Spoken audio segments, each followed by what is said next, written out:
Pai querido, Pai amado, Deus Todo-Poderoso, nós te agradecemos, Senhor, pelo privilégio de mais uma vez estarmos reunidos aqui no Teu nome. Te agradecemos, sobre falar aos nossos corações, em nome de Jesus. Amém. Sejam muito bem-vindos, sejam muito bem-vindos, os irmãos que estão aí no YouTube, no Instagram. Hoje nós vamos estar falando como vencer insegurança de pregar. Essa é mais uma aula da nossa série Atalhos para Vencer o Medo de Pregar. Então, vamos que vamos aqui. Vai ser uma bênção, eu tenho certeza que Deus vai tocar no teu coração, vai te ajudar. Bom? Então, para a gente iniciar, a gente sabe que hoje a live de hoje é muito rápida, tá? No máximo 30 minutos aí nós vamos estar abordando todo este assunto. E quais são os principais motivos para que uma pessoa possa sentir insegurança na hora de pregar? Existem 3 motivos e eu vou estar passando por cada um deles aqui. Qual o primeiro motivo? Falta de preparação. Qual o segundo motivo? Intimidação pelo ambiente. Qual o terceiro motivo? A mensagem, tá? Então, existem esses 3 motivos pelo qual as pessoas sentem insegurança na hora de pregar. E nós vamos abordar ponto por ponto aqui da preparação, do ambiente, da mensagem, ou seja, nós vamos verdadeiramente trazer aqui algo bem prático para que vocês venham também exercitar aí no dia a dia de vocês nessa questão da insegurança, tá bom? Então, vamos que vamos aqui. A questão da preparação. Então, nós vamos basicamente estar falando aqui como você se prepara espiritualmente e como você vai se preparar na questão da sua personalidade, tá bom? Que é o seu lado humano. Nós vamos falar dessas 2 preparações. Nós vamos falar também de cada ambiente na qual pode trazer um certo bloqueio aí. Nós vamos falar também em questão da mensagem, tá? Tem muitas pessoas que, infelizmente, até hoje, né, ficam em dúvida. Será que é Deus que está falando comigo? Será que não é? O que está acontecendo? Então, nós vamos estar trazendo isso aqui para você, ponto a ponto, passo a passo, para que você também venha estar esmiuçando aí e não venha agarrar, tá bom? Os irmãos que estão no YouTube, paz do Senhor, irmão Isaac, irmão Luiz, lá no Instagram também, paz do Senhor a todos os irmãos que entraram aí, Deus abençoe, tá bom? Então, vamos que vamos aqui. Olha só. O primeiro passo, então, pastor, então tá bom, você falou de preparação, de ambiente, você falou da mensagem, então quais são os passos para ter uma boa preparação? Gente, a preparação, geralmente as pessoas deixam para estudar quando estão se aproximando da sua pregação. E isso é um erro grotesco, principalmente se você está começando. O que seria, pastor, eu estar começando? Eu ter pregado a primeira vez? Não. Se você não pregou nem 10 vezes ainda, você está começando. Você ainda está ganhando experiência. E isso é uma questão, tá, que vem com o tempo da experiência. Mas o que eu quero chamar a atenção dos irmãos aqui, neste primeiro momento aqui da questão da preparação, é que, veja bem, se você está dando os seus primeiros passos, você não pode deixar nada para cima da hora. Por quê? Porque a tua mente, ela não vai ainda se familiarizar com o ambiente de pregar. É o que nós vamos falar agora. Então, quanto mais você estiver estudando há um bom tempo, mais você vai conseguir trazer o conteúdo, que é a mensagem, tá? Da memória de curto prazo para a memória de longo prazo. Então, a insegurança, ela desencadeia o quê? O branco na mente. Sabe quando a pessoa está muito nervosa, que a pessoa se sente muito insegura, ela acaba, querendo ou não, tendo branco na mente, por conta da insegurança. E isso reflete diretamente na sua preparação, tá? Então, nós falamos aqui para você não deixar para estudar em cima da hora, e eu vou te dar aqui uma chavezinha, um hackzinho muito bom, muito importante, para principalmente você que ainda não pregou pelo menos umas 10 vezes. Que é o quê? Lá eu sempre ensino meus alunos, quando eu vou falar sobre a homilética, sobre o sermão esqueleto e o sermão por extenso. O sermão por esqueleto seria você colocar de forma cronológica ali, introdução, desenvolvimento, conclusão, aquilo que Deus te deu para falar. Por último, nós vamos falar sobre isso. E o sermão por extenso seria você realmente escrever por extenso aquilo que Deus falou com você para que você venha pregar. Então, eu estou falando da preparação, presta atenção. Então, essa questão, para você trabalhar a sua personalidade, logo, logo nós vamos falar do lado espiritual. Então, o que acontece? Para você ter uma boa preparação, você precisa internalizar o que Deus quer que você pregue. E para que você faça isso, você precisa ter em mente que aquilo que está no sermão por extenso também tem que estar no sermão esqueleto. Professor, mas como que eu vou fazer isso? Gente, é muito simples. Eu sempre falei isso aqui. Eu estou careca, quase ficando careca, né? De tanto repetir. Olha, internaliza. Faz uma simulação de como se você estivesse pregando. Grava o áudio daquilo e estude. E aí, o que vai acontecer? Você tem uns 7 dias, uns 10 dias para você começar a pregar. Você vai começar a fazer o quê? Vai começar a repassar aquele esboço todo dia. Todo dia, todo dia, todo dia, todo dia, todo dia. Quando você chegar na hora de você pregar, você vai ter consistência, robustez de conteúdo. Mas aí, gente, vem uma outra questão, tá? Vem uma outra questão, que com certeza vai acontecer, se não aconteceu ainda, vai acontecer com você. Que você bate a mão no esboço e aí você começa a pensar naquilo dali, aí você começa a idealizar. Não, mas eu poderia falar assim. Não, mas eu poderia falar assado. Não, mas se eu falasse dessa maneira aqui seria melhor. E não sei o quê, e não sei o que mais. E é aí que vem o problema. Aí que vem o problema. Porque você precisa entender que o seu esboço é uma espécie de um filtro, tá? O seu esboço é uma espécie de um filtro.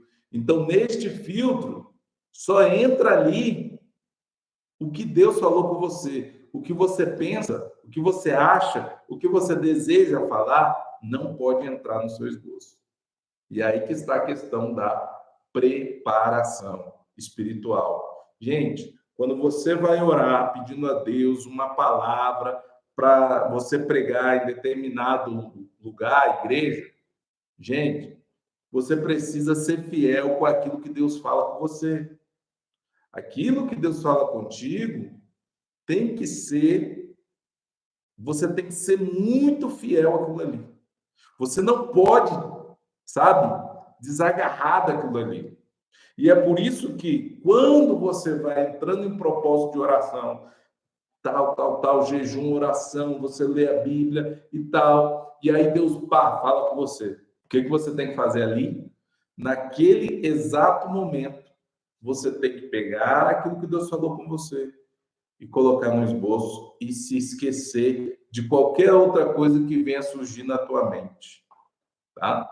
Pai do Senhor, todos os irmãos estão entrando aí, Pai do Senhor, Deus abençoe poderosamente a vida de vocês.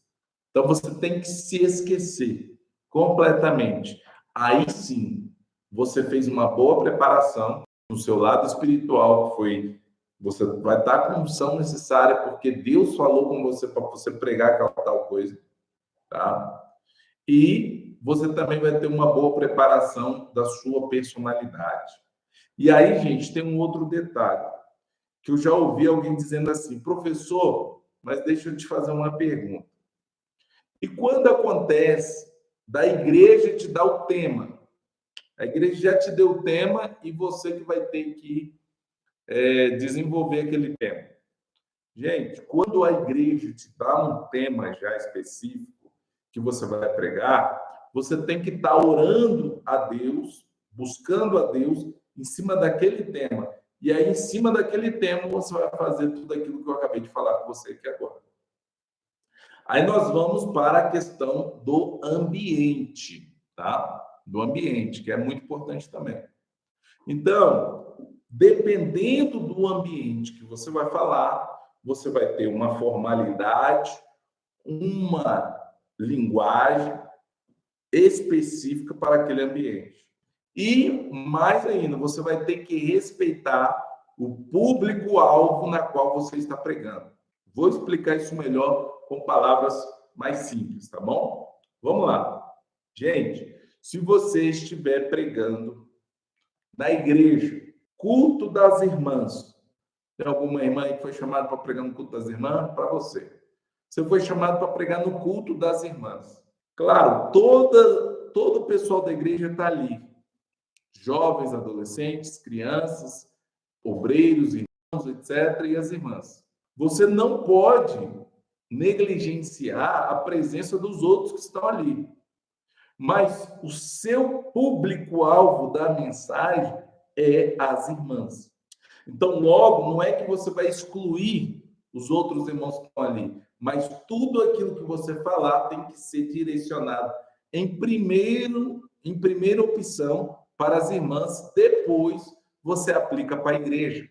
O que eu vejo gente pregando em cultos assim, totalmente genérico, como se estivesse pregando para todo mundo. Não. Se você foi chamado para pregar para os jovens, primeiro direcionar os jovens para depois direcionar a igreja. Se você foi chamado para pregar para as irmãs, primeiro para as irmãs, depois para a igreja. Para crianças, primeiro para a criança, depois para a igreja.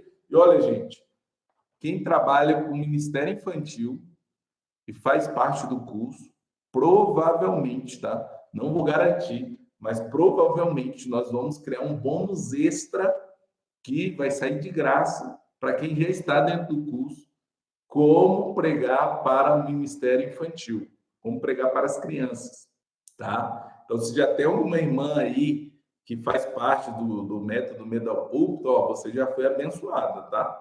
Já foi abençoada, tá? Estou dizendo isso, gente, porque o Ministério Infantil ele é muito carente de ter pessoas preparadas para falar num linguajar específico para crianças. Gente, eu só consegui pregar para crianças uma só vez. Uma só vez. Tá?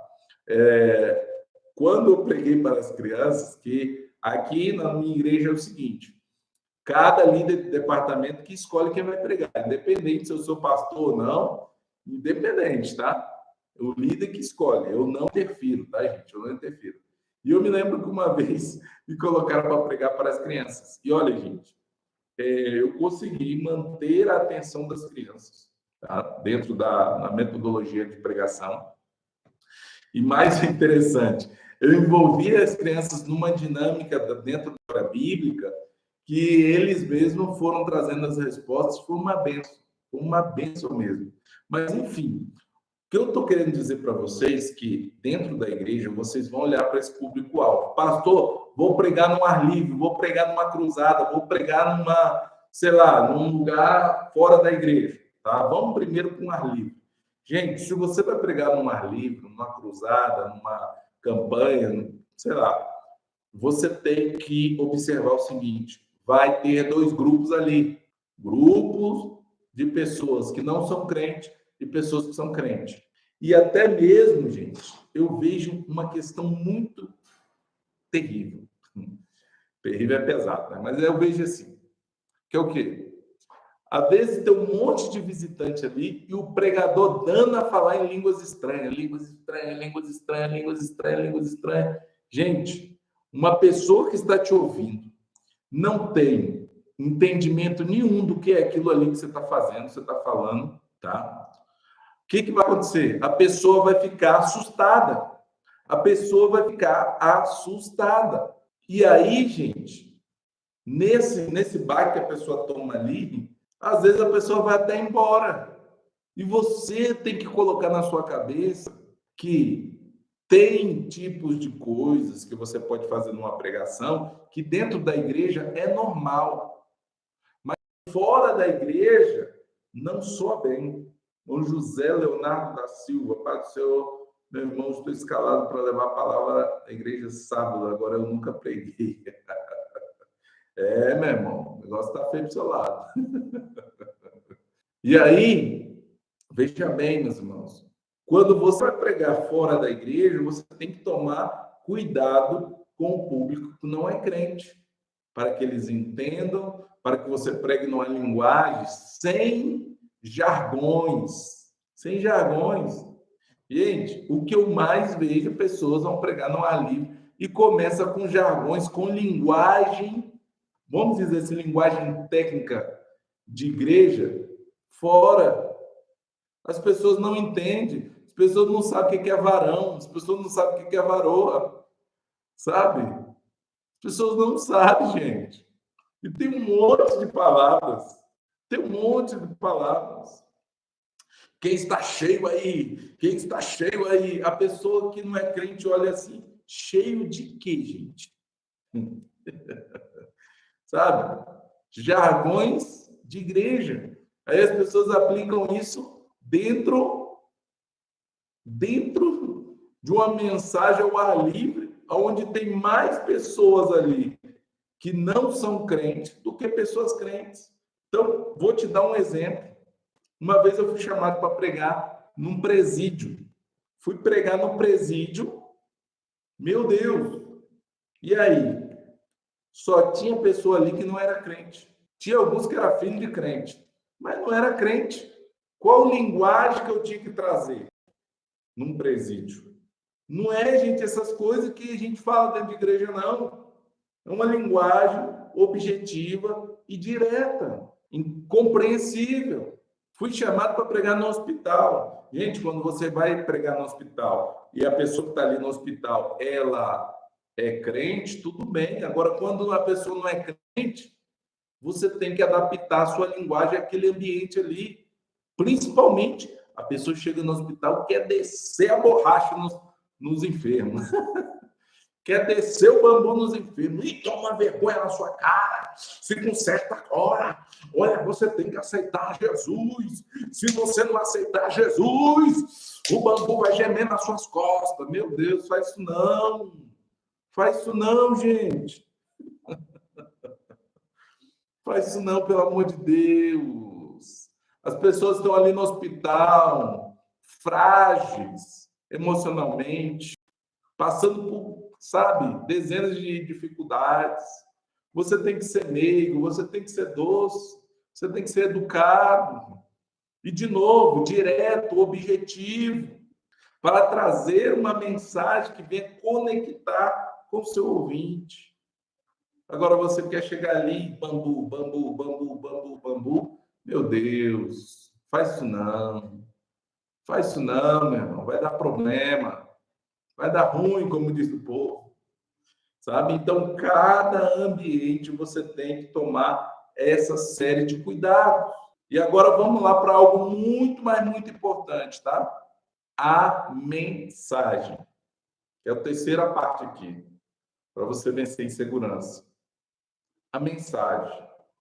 Gente, a mensagem que Deus te entrega, é Deus que te entrega. Eu vou repetir, gente, porque quando as pessoas escutam eu falando sobre esboço e não sei o que, não sei o que mais, as pessoas distorcem aquilo que eu estou falando. Gente, se Deus não te entregar algo profundo para passar para a igreja, não pregue. De verdade, não pregue. Se não foi Deus que falou com você, não pregue. Por que eu estou falando isso aqui, gente? Gente, aquilo que nós vamos estar passando para a igreja tem que tocar lá no íntimo, lá no profundo da igreja. Tem que tocar lá no íntimo da igreja. Não venha pregar, gente, com eu acho que Deus falou comigo. Aí eu estou sentindo no meu coração de falar sobre perdão. Meu Deus, faz isso não. Passe tempo com Deus. Eu vou contar para vocês aqui uma experiência. Duas experiências. Uma que aconteceu com a vida de outra pessoa e uma que aconteceu comigo, tá?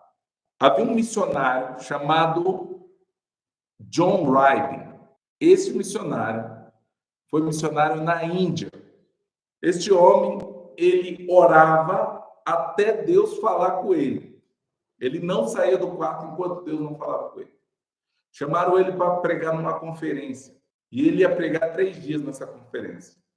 Sexta, sábado e domingo.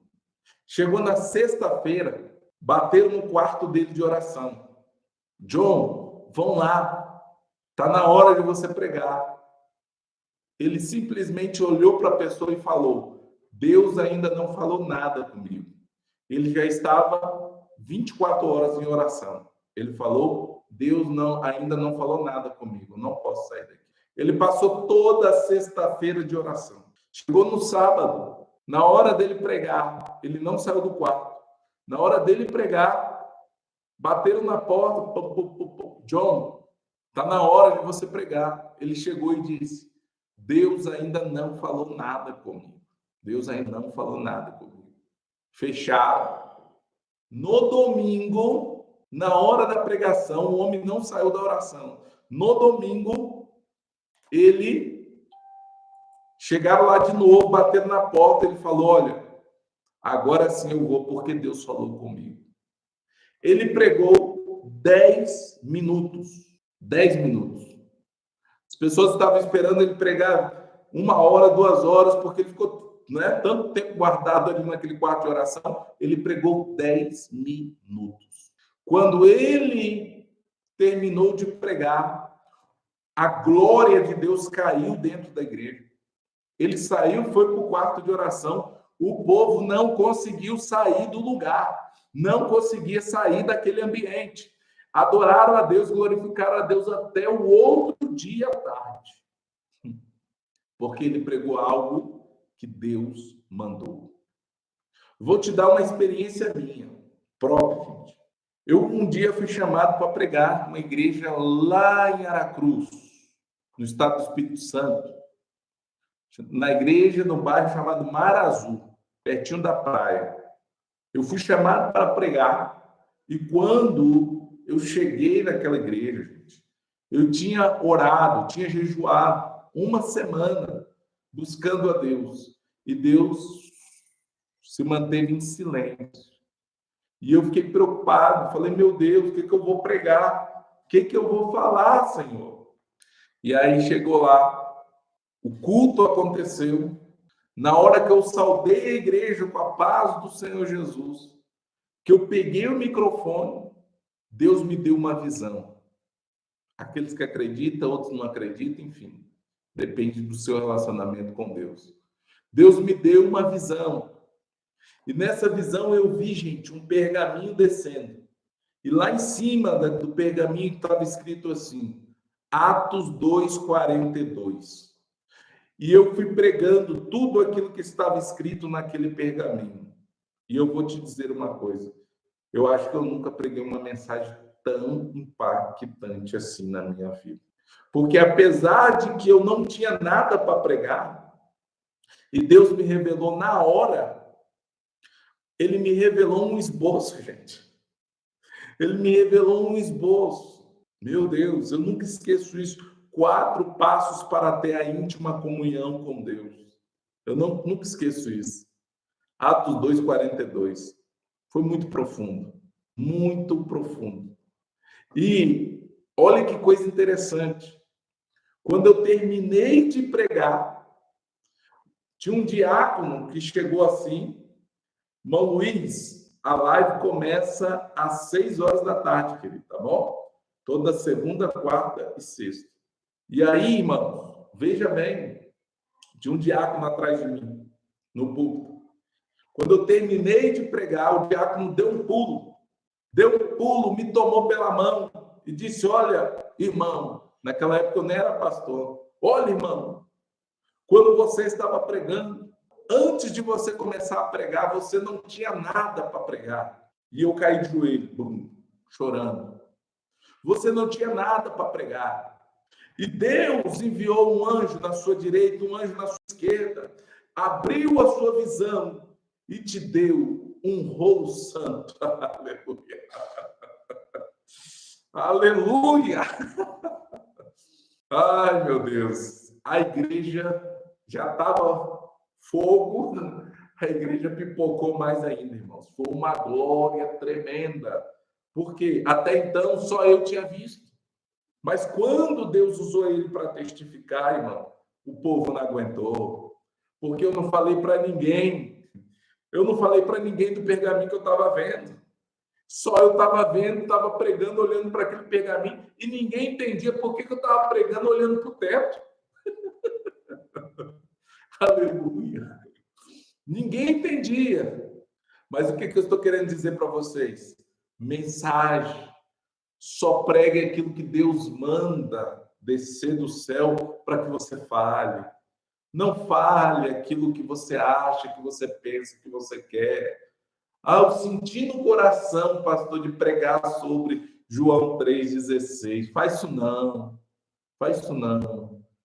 Não pregue nada que você sentiu no coração. Pregue aquilo que Deus mandou. Pregue aquilo que o Espírito Santo de Deus mandou você pregar. Não faça esse negócio não, gente. Esse negócio é terrível. Esse negócio de, ai meu Deus, vou pregar aqui. Não. Eu estou sentindo que hoje a mensagem é de poder.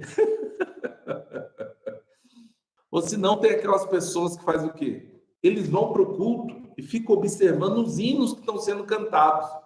Os hinos. Cantou tal hino. Cantou tal hino. Cantou tal hino. Deus está querendo falar isso aqui, ó. Gente, faz isso não. Faz isso não. Passe tempo com Deus. Passe tempo com o Espírito Santo de Deus. Invista tempo com o Senhor. Gaste tempo na sua intimidade com Deus. E você vai ver se você não vai ficar seguro bastante para você pregar. Porque quando você prega aquilo que Deus mandou, meu irmão, meu Deus, sai como labareda de fogo. Porque você sabe, você tem convicção que aquilo que você está falando é Deus que mandou você pregar, sabe? E com isso, eu vou aqui dizer uma coisa. Desses três, qual seria o mais importante para aquela pessoa que está começando a pregar agora? Está começando a pregar agora. Como eu disse, não pregou nem 10 vezes ainda. Está começando a dar os primeiros passos. Qual que você tem que se preocupar mais? Com a sua preparação, com o seu ambiente ou com a mensagem? Eu vou dizer sem dúvida de errar. Se preocupe com a mensagem. Depois você se preocupa com os outros dois lá. Se preocupa com a mensagem. Se preocupa com a mensagem. Se preocupa em trazer algo que realmente foi Deus que mandou. Que realmente Deus quer que você fale. Por quê? Porque aí você já começa no centro da vontade de Deus. E quando você começa a pregar no centro da vontade de Deus, provavelmente, meu irmão, minha irmã, você não vai travar. Você não vai travar, você não vai ter insegurança. Porque você tem a convicção que foi Deus, unicamente e exclusivamente, quem mandou você pregar aquela palavra. Meus queridos irmãos, que Deus em Cristo Jesus abençoe a sua vida e te guarde. Foi uma alegria muito grande no meu coração compartilhar com vocês essa aula. E eu espero que essa aula te ajude. Reflita, pense em tudo aquilo que Deus me usou aqui para falar com vocês. É o nome de Jesus. Até a próxima, meu povo.